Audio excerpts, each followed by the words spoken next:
Welcome, everyone, to Understanding the Human Condition. I'm your host today. My name is Shay Butts. I'm the Chief Experience Officer for J. Flowers Health Institute, and I'm filling in for Dr. Flowers and his lovely assistant, Robin French, who are away.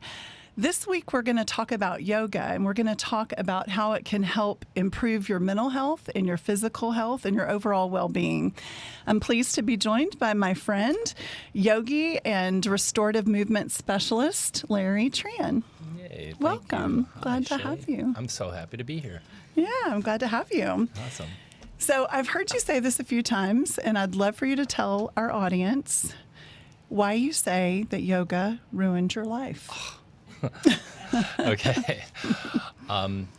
Yoga ruined my life in that it taught me to question everything. And as I started having better questions and learning to develop better questions around just literally everything from how I moved, what my beliefs were, as far as how did I learn these beliefs? Like, where did these belief patterns come from? Getting into the yoga studio and hearing people speak kind of like a different language in a different way, it resonated with me. It felt different in my body versus some just being hearing something and then just taking it for what its word. And so I started to question, well, what do they really mean by that, or what does that really mean? And when you start to ask a lot of really good questions, you get some really good answers. It's not necessarily right. So I started asking a lot bigger questions for why my life was and was not working. Oh, yikes. Okay. So then you can start to yikes. Yeah, and the yikes is really the opportunity for us to shift, have a change of awareness or perspective, and ideally grow or become more optimal. Right. So you can start to get curious as to how your life isn't working, and and asking yourself, well, and being responsible for making your life work in let's say more optimal ways. So that's interesting, the way that you said all of that, because I think the average person would think, okay, I'm going to go to a yoga class and I'm going to wear these skin tight things that I may or may not be comfortable in. Yeah. And should I really be doing this pose with people behind me? I mean, these are things that I know women think. So how do you go from that place of maybe, let's call it insecurity, into a place where you can begin to be more mindful and things start to resonate with you? So essentially, how, from your awareness, let's say, how do you now teach that to your students that you work with? Well, I often say that happiness is an inside job. So ideally, a yoga studio is an inclusive place, and we all know that isn't necessarily the case. There's, cultural appropriation. There's a lot of generally a lot of bendy, thin white girls that were used to putting their foot up above their head, doing ballet or gymnastics, so on and so forth. So getting back to the question, how do we go from having that extreme, self-prejudice to being okay with being uncomfortable? I always think that when you get on the yoga, when I would step on the yoga mat, it was an opportunity to drill your focus inwards. And this is a big point of yoga, is how do we bring our attention into us and have a feeling in ourselves. Now, it's kind of a challenge when you're in a big yoga studio and there's all these pretty people and bendy people and strong people and people maybe doing handstands or and the brain just goes into comparison mode. Of course it does. And I will tell you, I'm pretty competitive. You know that about me. So those are not my people. That's not my place. So I have had extreme pleasure to be able to work independently with you, which is great. You also do that. You do that with our clients at J. Flowers. And I think that allows us an opportunity to take away some of that self-doubt, which really does play into the mental health. I mean, I started working with you during a very significant transition period in my life, physically, emotionally, etc. We'll stop there. But I did recognize, even from our very first session, that it could be something so much more powerful if we just let it be, right? Yes. Yes. And so it being an inside job, for example, we'll give an example of, say, somebody is experiencing some pain in a foot or in an ankle. Our feet kind of represent how we're touching the planet. We experience the planet through our feet. But if it's on the right side, it's more of in a masculine attribute, doing things, logistical. It's on the left side, it's more on receiving, so versus giving and receiving, more feminine attributes, nurturing, creative. And so I would maybe ask, and I believe this might have been, I get this a lot, I've got something going on in my left hip or my right hip. Well, how are you moving forward, or how are you receiving, or how are you stepping forward in your life? And they may be, what's going on in your life? And then I'll ask follow-up questions. So they may not be putting together the whole mind-body aspect of it, but there's a subconscious connection that's happening that they're able to hear these questions and start to answer, not just from the logistical standpoint, but more from a feeling standpoint. So a lot of the functional movement is coupled with what I call conscious language or pure speech. Right. And our subconscious is picking up and feeling versus just an all-knowing, logical mind type way. So when I would start to ask questions like, well, how are you, what's going on in your life right now? And, well, I've had a major job shift, or I'm going through a divorce. And usually it's a pretty significant event. I'm moving. And therefore, there could be some follow-up questions asking. So there may be obviously some pain signals, some body signals that we're receiving in the brain, but it might be in feeling that we can shift it. So more like you're feeling it in parts of your body in addition to it just being something that you're thinking about? Absolutely. Absolutely. So that's what you were talking about, the conscious language piece. Yes, the conscious language piece. Can you explain that a little bit more for our viewers? Because I think it's really fascinating. I'm a little bit of a conscious language junkie, so it resonates. Yeah, it resonates. Yeah. So say how I'll ask a follow-up question like, okay, well, what's going on in your life? And again, a divorce. Divorce is usually pretty good, or I'm going to college or something that way. How do you feel about it? Well, I'm scared. Well, it's more about the feeling of the moving forward that we're getting triggered by. Does that make sense? Right. So it's the feeling of scared and making scared wrong. As little boys, and I'll just take this into my own experience, we were taught, and maybe I'm the only person on the planet that's ever had this experience, that boys don't cry. And I don't know if anybody else has heard that before. I'm pretty sure at least one or two have. So boys don't cry, or I will give you something to cry about. So whatever was going to happen with crying, or crying is for girls. So as a boy, we make feeling that intensely wrong. It's wrong. I can't do that. So what do we learn to do as boys? We just stuff it inside. We take it out in anger. We take it out in other ways. We literally suppress our feelings. And so it's our feeling body, our subconscious shifts in feeling. It's not in language. Our brain is hearing that. It's more in our conscious brain is hearing, feeling, doing, or not feeling, but doing, and logistics and language. Our subconscious actually shifts in feeling. So how do we tie this then into the yoga process? Like how do you do that? What are are there specific movements? Are there certain ways to go about that?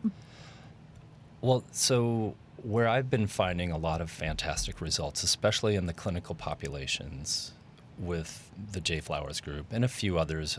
I do teach in some other one-on-one sessions, is finding out where they're blocking feeling.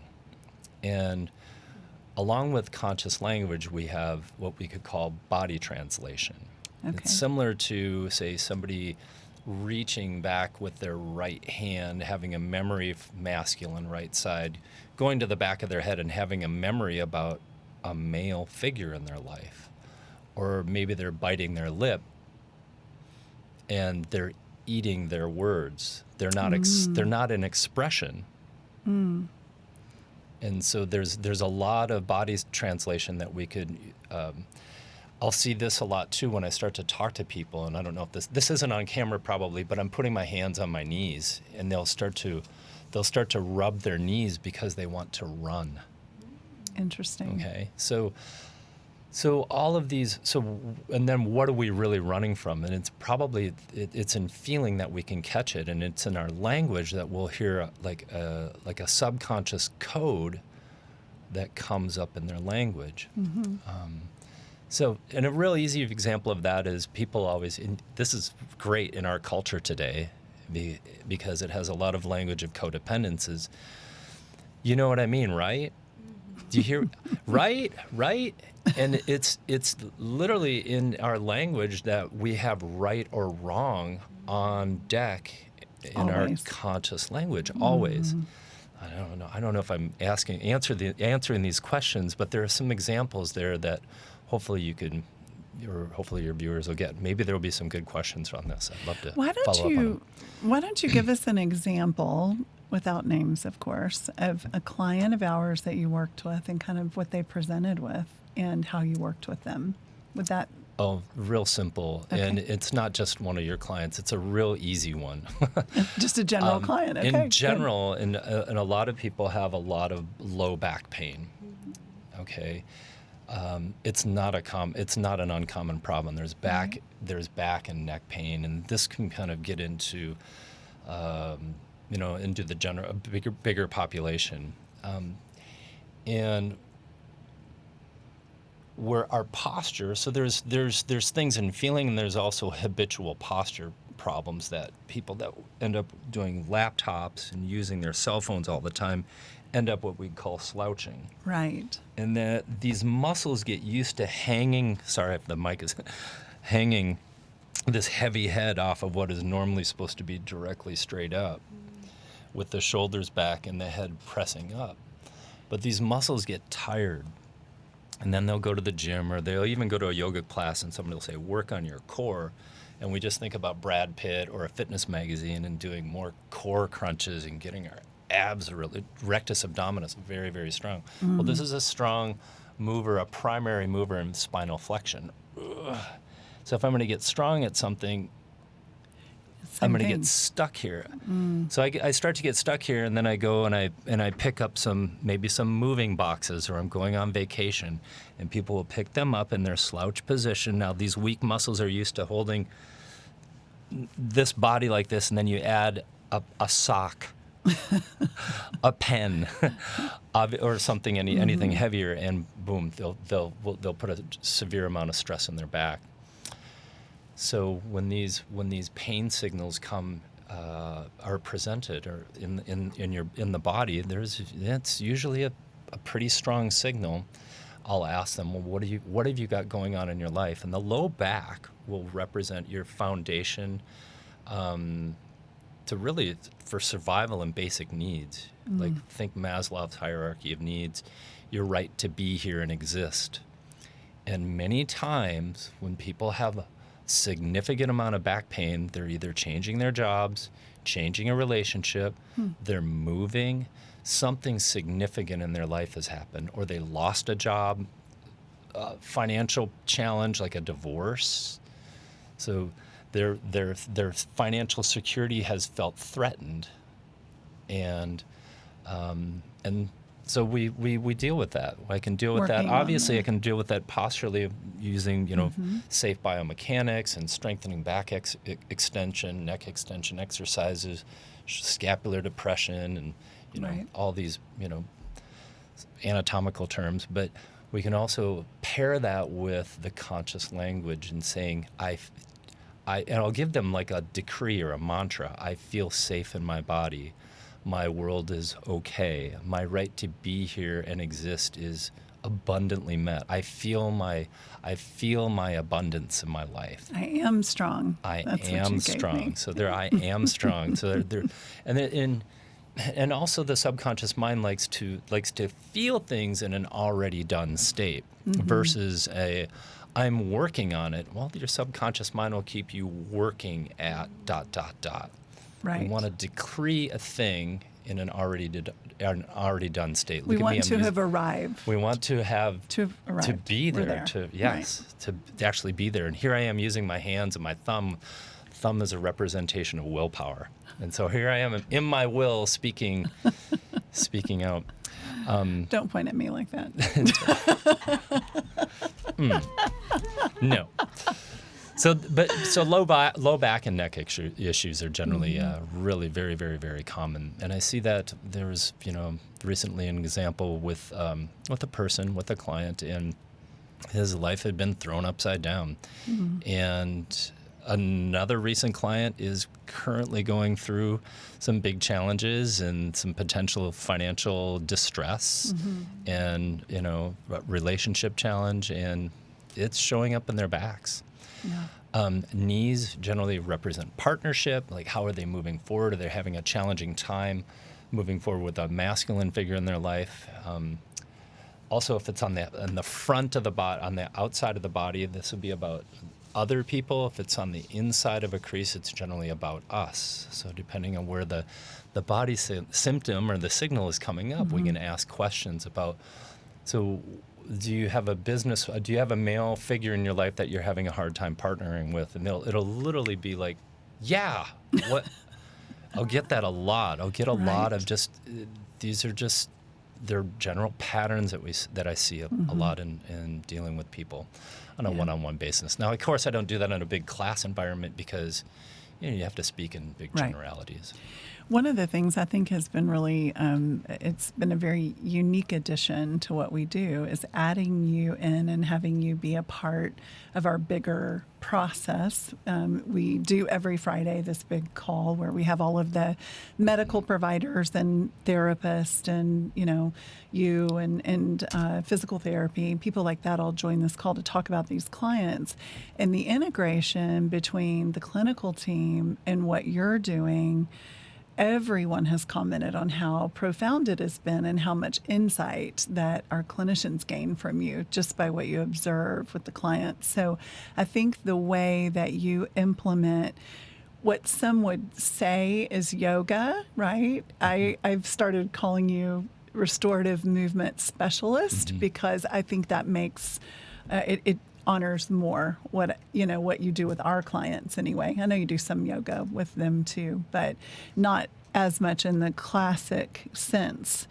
But for traditional yoga, what would you say is some of the biggest benefits for somebody that's, say, over 40? What would be the biggest benefits for them, just in general? Stress reduction.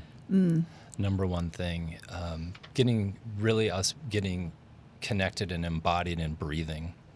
So we want to ideally, let's say, create a more robust nervous system that isn't necessarily so easily reactionary and more responsive. And we can do that by deeper breathing, just an immediate 2 or 3 large inhales into the upper chest to get scalenes and external intercostals to spread rib bones apart. The diaphragm is easy. We hear a lot about diaphragmatic breath, but when we take, if you will, breathing all the way up into, because there is actually lung tissue above your collarbones. We have scalenes that can lift up. So if everybody could even stop or pause and take 2 or 3 deep breaths, and another thing is that we're developing a sensitivity before, as to a before breathing and after, a before a stretch and after. So one of my big things is to make distinctions, like, well, how do you feel now that you've taken 3 deep breaths? Right. So breathing from a traditional aspect. And I don't do any of this weird Ujjayi Darth Vader breathing. It's all restricting. Could you do that one more time in case somebody missed that? Thanks for that. No. So we're not to restrict this. By the way, inspiration and in respiration, inspiration has the root word, Latin word spiritus. So when we're inspiring, we're inhalating, we're breathing in spirit. So that's another thing. So breath in general, obviously, which slows you down, and slowing down. We want to slow people down. Yep. Again, we're in this Western world. We're in the fourth or third largest city in the entire United States. We have very successful people living very, very busy lives. Even whatever it may be, there's always this doing versus being. A constant, somebody that's constantly going 60 miles an hour, never taking, or 100 miles an hour, never taking a break, will burn out eventually. Right. So learning to slow down and to actually feel and to be a connoisseur of how we feel.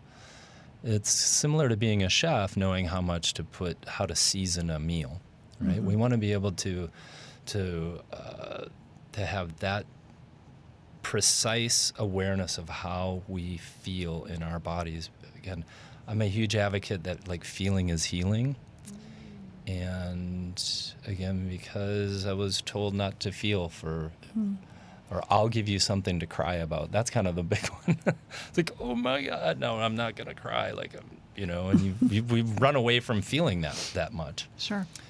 And even jumping on the bed and playing, because we picked up a lot of these thought patterns as children. There's no, having that much joy and being, children are supposed to be seen and never heard. Expressing your joy. How often do you express your joy? Except for maybe when you're driving in the car or singing in the shower. Singing in the car or singing in the shower, singing those great songs and feeling, What's your go-to song? Singing at church. What's your go-to song? Oh, it'd probably be a deeply loud Coldplay tune, that would just have me just, tears stream down your face. Okay. It's such a deep song. Good breakup music sometimes, and sometimes so happy as well. Coldplay. Or a good U2 song. This would be so much fun. I hope I'm asking or answering some questions. Well, we're jumping all over the script, but that is quite all right. It's okay. So I'm curious to know, we talked a little bit about the breath part and bringing you into mindfulness, into the present, that kind of thing. But how can someone with maybe anxiety and depression expand on that a little bit? Are there ways to do that on their own, or should they be a part of a class, or maybe have an individual session with someone? Slow down and breathe, and catch yourself not breathing 1,000 times a day. It's becoming more aware of what you're doing when you're generally in a stressful situation. You're not breathing. We're going to start to button down our fight or flight stance. Which is like the stock market crashing or breaking up with somebody and texting somebody really mad, and you're not breathing. And when you're driving behind the wheel, you're not breathing. So it's actually just I'd love to say, busting yourself 1,000 times a day and catching yourself when you're slouching, when you're not breathing, and just stopping and taking. I think we do that more. Yeah, I think we do that more than we realize, because I know that when you and I are working together, especially if you're asking me to do something that's hard, I don't like it. And he'll say, "Are you breathing?" And I'll say, "No, I'm not breathing." And then I breathe, of course. But it is something that sometimes we do have to be more conscious about, because I don't think we realize how frequently we hold our breath. Yeah. And so, fun fact, you could likely go without food for 40 days. You wouldn't be able to go without water for 4 days. You will certainly not be able to go without breath for more than 2 minutes. So every 2 minutes, you get to start your life all over again. The 2-minute reset. Yeah, the 2-minute reset. And so just, check in and see how often you're actually not breathing. And when you do, just try and double your inhale. Whether it be driving, when you're stuck in a train, here we are in Houston, we got those trains rolling over the streets and you're just stuck and you've got to get somewhere. Yeah, I don't really breathe when that's happening. Yeah, I we get don't a little breathe. annoyed. We don't, when you're talking, you're not breathing. You ever get around somebody who's all the time and they're just slow down, take a breath. Right. Having people breathe. And it's generally the first thing we start cueing during a class or a session. Like just, okay, slow down, be here. Can you take a few large, deep breaths? And usually the first thing that happens when people get oxygen in their brain, right, they yawn. And sometimes the biggest compliment as a teacher is when they'll eventually lie down on the floor or wherever we have them set up and they fall asleep. Shavasana is my favorite part of yoga. It really is. Yeah. I had a professional athlete when I was a younger yoga instructor, and I went in there and I'm like, I'm gonna work this guy out and yada yada yada, and feeling his muscles, it's like a tree trunk, right? Like a tree branch. He's just as solid as this wood table. And I got really clear very, very quickly. I'm like, this guy can sweat in like 20 seconds. He knows how to work out already. In fact, he's got, $1,000 an hour trainers that are beating him up all day long. And he's got 20 men trying to rip his head off every Sunday when he's playing football. Right. Like, I'm going to teach this guy how to relax. And so I switched the session around, and it was literally within 20 minutes. He was snoring on the floor, and I let him sleep. Yeah. And then did you say, my work here is done? It was one of those, I am done. You are healed. It was learning to obviously like look at, be in that client's world for a moment. Right. Be in the other person's world. As any advice to a new yoga person or any person, can you be in someone else's shoes for a moment and experience their world just for a second? There's a huge vulnerability in working with someone one-on-one with yoga. Absolutely. Yeah. That Absolutely. was surprising to me. I think we had that conversation a few times, actually. I was surprised at how emotional it actually is, in those moments when you're working on those things that aren't so strong, Yep. But I am strong. You are. Indeed. Indeed. I don't see clients as broken. I don't see them by their diagnosis. It's nice to know that they've got things going on, but Right. I'm not going to label them as that. Right. I choose to see myself healed. I choose to see them healed. If we are truly all one, and there's really only one of us here, as we're all an ever-expanding consciousness, if you will, see people as in their original, fully embodied blueprint of divine health, perfect health. Right. I couldn't sit there and say, well, this person's broken. They're all messed up, and I'm going to have that running the script while I'm with them. That's not. Yeah, it's absolutely personal, and that's what you get with a one-on-one session as well. Well, we are getting close to our 2 minutes, so I'd like to know from you. I know, Chatty McChatterson over here. I could talk with you for a long time. I'm glad you got to step in. I know, me too. It was fun. I would like to know how you would describe the human condition and how you understand the human condition, because you have unique insights. How I would understand or describe the human condition? I believe that we have an opportunity for some upgrades. We do have some upgrades available for us. And as we upgrade our own lives and we allow ourselves to be sometimes vulnerable or expressing our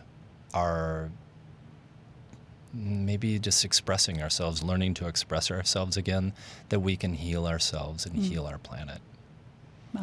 Because right now I don't know if anybody knows it, there's a lot of crazy going on right now on the planet. Mm-hmm. And we can look at all the pollution that's all around, or we can choose to see something that is healed and restored. And so it's an inside job. Nice.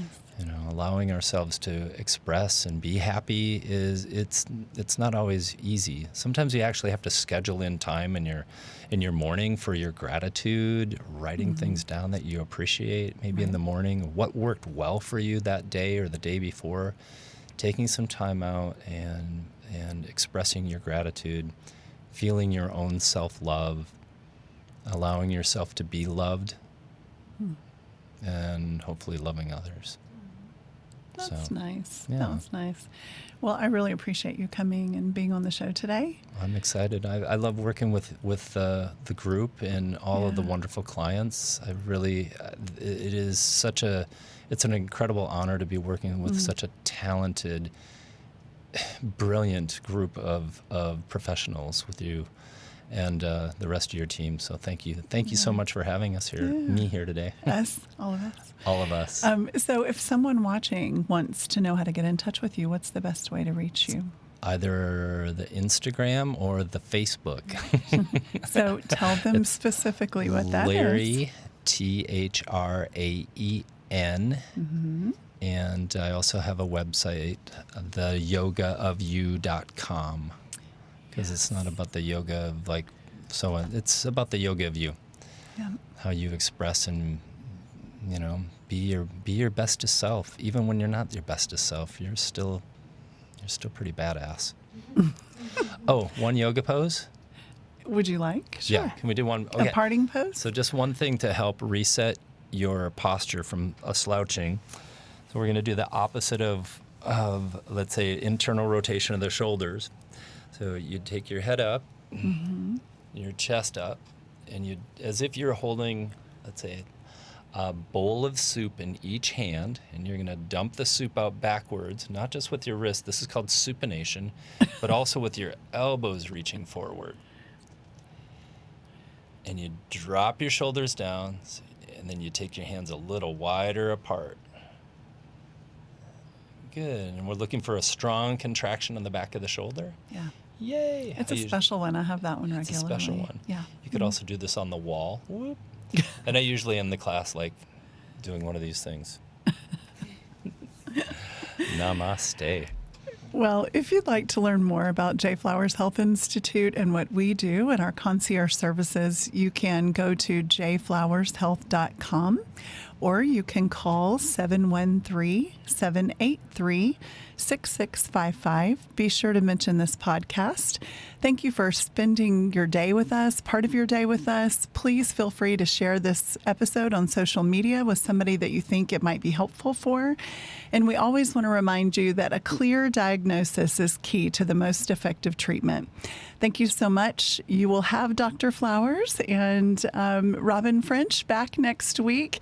But thank you for letting me be a part of your day. Bye-bye. Please join us every week for a new episode of Understanding the Human Condition with Dr. James Flowers. Dr. Flowers and his most admired mentors, respected colleagues, and VIP guests will share valuable insight into underlying health causes, conditions, and issues. These in-depth yet approachable episodes are a great resource for both private individuals and industry professionals. Our esteemed host, Dr. James Flowers, is one of the most recognized and respected names in the field of chronic pain, mental health, and substance use disorders, both nationally and internationally. Dr. Flowers is the founder of J. Flowers Health Institute, located in Houston, Texas. For more information about J. Flowers Health Institute and its concierge services, go to jflowershealth.com or dial 713-783-6655. And be sure to mention this podcast.